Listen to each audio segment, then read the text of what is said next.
ஒன்றா பார்க்குறதுக்கு தனித்தனியாக பார்த்துருக்கோம். எனக்கு தெரியுது உங்கள் எல்லாருக்கும் பசிக்குதுன்னு சொல்லி நான் ரொம்ப நேரம் பேசி டைம் வேஸ்ட் பண்ணுறதா இல்லை. நாளைக்கு ரிலீஸ் படம். ஸோ ஆக்சுவலாக கான்ஃபிடெண்ட்டாக இருக்கும், சந்தோஷமாக இருக்கும். இந்த படம் எல்லாருக்கும் ஒரு மிகப்பெரிய வெற்றி அடையணும்னு இறைவனை வேண்டிக்கிறேன். ஏன்னா ரொம்ப உழைப்பு போட்டிருக்காங்க. கமல் சார் வந்து ஆக்ஷனாக இருக்கட்டும், பர்ஃபார்மன்ஸாக இருக்கட்டும், பின்னி படம் எடுத்திருக்காரு. எல்லாருமே அவங்களோட ஒர்க்கை ரொம்ப கஷ்டப்பட்டு பண்ணியிருக்காங்க. ஸோ எங்கள் டீம் சார்பாக நீங்கள் எல்லோரும் வந்து படம் பார்த்து என்ஜாய் பண்ணுவீங்க நம்புகிறோம். Thank you so much. தேங்க்யூ. இந்த எங்கள் பயணத்தில் ஆரம்பம் முதல் எங்களை தாங்கி கொடுத்து இந்த மேடை வரை கொண்டு சேர்த்ததில் பெரும் பங்கு உங்களுக்கும் உள்ளது. அது மறுக்க முடியாத உண்மை. நீங்கள் எப்போ வேணால் இது எப்படி இருக்குன்னு தெரியலன்னு ஒரு அங்கலாய் கூட யாருமே பேசலைங்கிறது எங்களுக்கே ஆச்சரியமாக இருந்தது. வழக்கமாக அப்படி பார்ப்போம் வரட்டும் அப்படின்றது. அதுக்கு முன்னாடி நீங்களே அதை உங்கள் எதிர்பார்ப்பை உங்கள் கண்களின் மூலம் காட்டுகிறீர்கள். எனக்கு என்னுடைய யூனிட்டை பார்க்கும்போது முகதாட்சங்கள் கருதி நல்லா இல்லைங்கிறத நல்லா இல்லைன்னு சொல்ல மாட்டாங்க, நல்லா இருக்குங்கிறத ஒரு கை தேட்டர் ரசிகர் மாதிரி கை தட்டி விசில் இல்லாமல் அடிக்க முடியும். அதனால் இப்போ நல்லா இருக்கா அப்படின்னு சொல்லிட்டு போயிடுவாங்க. கொஞ்சம் அழுத்தி தான் வாசிப்பாங்க. ஆனால் நான் அவங்க கண்ணை பார்த்துக்கிட்டே இருப்பேன். ஏன்னா அவங்க எல்லாருமே சீசன் பீப்புள். இதில் இங்கே வந்து கற்றுக்கலாம்னு வந்தோம் சார்ங்கிறவங்க யாருமே இதை கற்றுக்கிட்டு வந்தவங்க தான். டெக்னீஷியன்ஸாக இருக்கட்டும், நடிகர்களாக இருக்கட்டும், அவங்க கூட வேலை செய்யும் போது அவங்கள் முகத்தில் பார்க்குற சந்தோஷத்தை அது அப்படியே ஒரு பெரும் தொற்று, அது யூனிட்டுக்கே தொற்றிக்கிச்சு. அதை உங்களுக்கும் வழங்க வேண்டும் என்பதுதான் எங்கள் ஆசை. எங்களுக்கு வந்து வேற பெரிய பெருமைகள் இப்படி பண்ணியிருக்கோம் அப்படி பண்ணியிருக்கோம் பேசுறதை விட ஒரு க்ளோஸ்அப், சிந்து சார் தான் இருக்கட்டும், இல்லை ஒரு சின்ன பையன் தான் இருக்கட்டும், அது எடுக்கிறதுக்கு ஒரு 50 பேர் வேலை செய்வாங்க. திரை பூரா ஒரு முகம் தான் அது. அப்படி அதுக்கே அப்படின்னா இதில் நீங்கள் பாருங்கள், காரை புரட்டி போட்டு தமிழ் சினிமாவையும் புரட்டி போடணுன்றது தான் எங்களுக்கு ரொம்ப நாள் ஆசை. அதை செய்ய முயற்சி பண்ணிக்கிட்டே இருக்கோம். எல்லா நேரமும் தூக்க முடியாது, யாராவது உதவிக்கு வேணும். புரட்டி போடுறதுன்னு பெரிய விஷயம். கொஞ்சமாவது அதை நகர்த்தலாம், நாங்கள் விரும்பும் திசை நோக்கி அப்படின்றதுல இதில் எங்களுக்கு கிடைச்ச படை வீரர்கள் நிறைவேற்ற. அதுவும் பிஹைண்ட் த சீன்ஸில் நீங்கள் பார்த்தது வந்து ஒரு கிளிப்ஸ் தான். ட்ரெயினில் வேகமாக போகும்போது சீனரி தெரிகிற மாதிரி உங்களுக்கு தெரியும். நாங்கள் கிட்ட ஜங்ஷனில் நின்று எல்லாரையும் வண்டியில் ஏற்றிக்கிட்டு வந்தவங்க எத்தனை பேர் உழைத்திருக்கிறார்கள். இன்டர்நேஷ்னல் தரத்தில் இருக்கும் எங்கள் டெக்னீஷியன். நிஜமாகவே வெளிநாட்டிலேருந்து வந்து வேலை செஞ்சவங்க, இங்கேருந்து வேலை செஞ்சவங்க வெளிநாட்டுக்காரங்க பாராட்டுற அளவுக்கு வேலை செஞ்சுருக்காங்கன்றது தான் என்னுடைய தாழ்மையான கருத்து. உதாரணம், மணிரத்னம் சாரை பற்றி சொல்ல வேண்டாம். மணிரத்னம் ஃபிலிம் அப்படின்னு போட்டுக்கொள்வதற்கான எல்லா தகுதியும் கிட்டத்தட்ட 40 வருஷத்துக்கு முன்னாடியே அவர் பெற்றுட்டார். இது இட்ஸ் அ மணிரத்னம் ஃபிலிம். இவர்களைப் போலவே எனக்கு அவர் படத்தில் நடிப்பது, நாசருக்கு நாயகன் போது எப்படி இருந்ததோ அந்த மாதிரி இருந்தது. ஏன்னா நான் பார்த்த அந்த இளைஞர் மணி இன்னைக்கு ஞானியாக, சினிமா ஞானியாக மாறி இருக்கிறார். எனக்கு பட்டம் கொடுத்துருக்கிறாங்க அந்த மாதிரி. ஸோ அவர் கூட வேலை செய்கிறது எனக்கு குதூகலமாக இருந்தது என்பது தான் உண்மை. அது எல்லாருக்கும் தெரியும், படம் பார்க்கும்போது தெரியும். அந்த எங்கள் செட்டில் இருந்து எங்களை பார்த்தவங்களுக்கும் அது புரியும். இதில் இருக்கிற டெக்னீஷியன்ஸ், எடிட்டர், ஒரு ட்ரெய்லர்லேயே தூக்கிட்டாங்க மணியும் அப்புறம் சேர்ந்து. அது ஒரு சூப்பர் ஹிட் பண்ணிட்டாங்க. அதெல்லாம் நல்ல சிறந்த டெக்னீஷியன்கள், பதட்டம் இல்லாமல் எந்த பெரிய இடையூறுகளையும் தாண்டும் அந்த லாபம் அவர்களுக்கு இருக்கிறது. அதே மாதிரி ரவி கே சந்திரன் இந்நேரம் அமெரிக்காவில் படம் எடுத்துருக்க வேண்டியது, அது 20 வருஷம் முன்னாடியே எழுந்திருக்க வேண்டியது. மருதநாயகன் அவருடைய சினிமாட்டோகிராஃபர் அவருடன் முழுவதுமாக ஒரு முழு படத்தை முடித்தேன் என்ற பெருமை. அது பாதியில் விட்டவங்க வருத்தம் எனக்கு ரொம்ப உண்டு.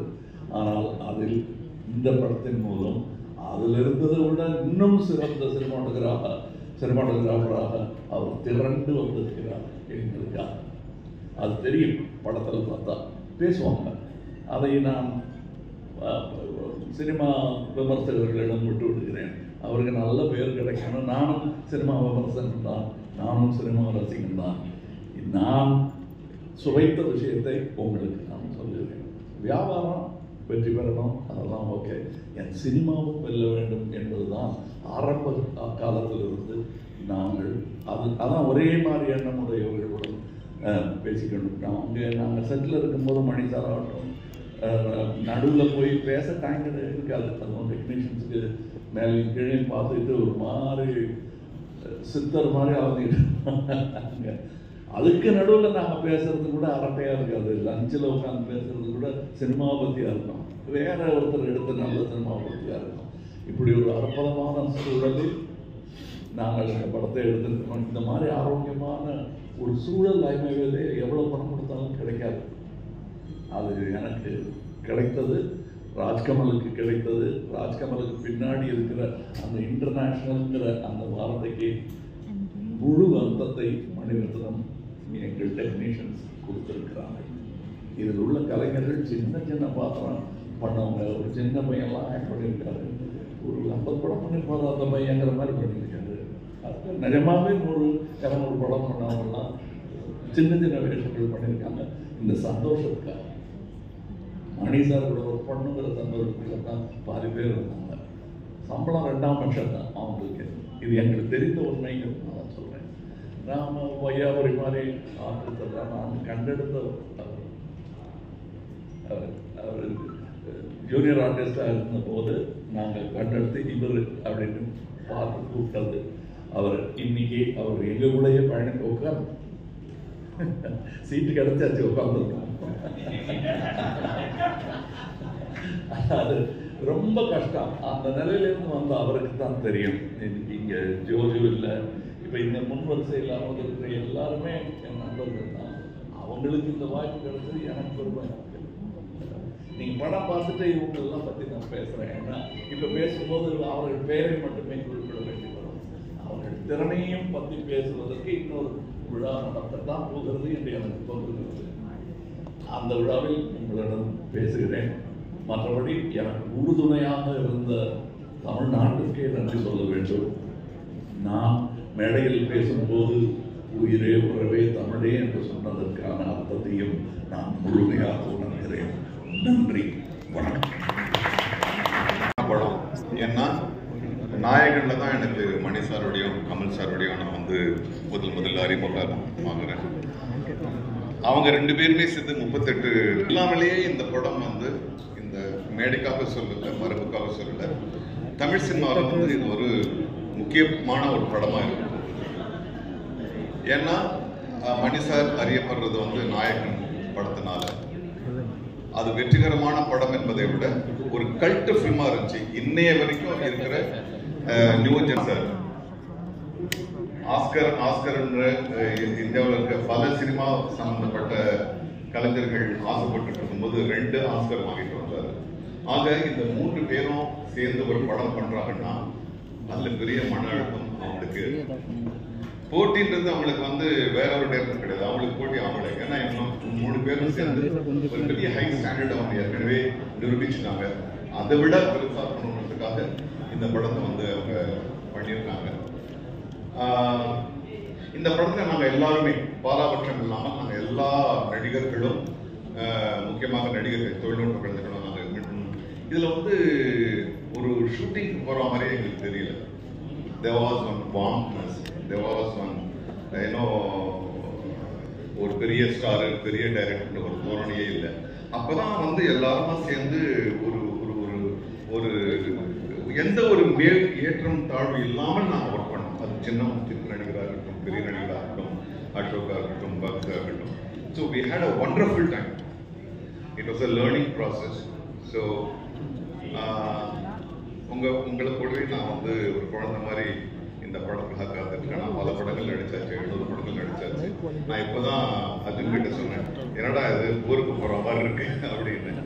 So I am enjoying the feeling. I think you will all enjoy this film, and definitely it's going to be a film which will bring pride to Indian cinema. என்னோட கனவு வந்து மணி சார் படத்தில் நடிக்கணும், கமல் சாரோட நடிக்கணும். இதெல்லாம் ஒரே படத்தில் நடக்குதுங்கிறது வந்து ரொம்ப சந்தோஷமாக இருக்குது.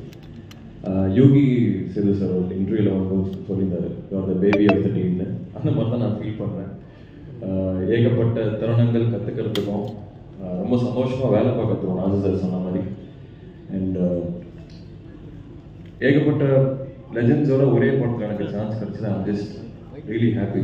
Kamal sir, Mani sir, Ravi Krishnan sir, Nassar sir, Simbu sir, Shama, இந்த மாதிரி ஏகப்பட்ட டேலண்டட் பிக் பீப்புளோட ஒர்க் பண்ணுறது I'm just really happy. And இது எனக்கு ஒரு படம் இல்லை, this is a milestone for me. And எல்லாத்தையும் பார்த்ததில் எனக்கு ரொம்ப சந்தோஷம். தேங்க்யூ.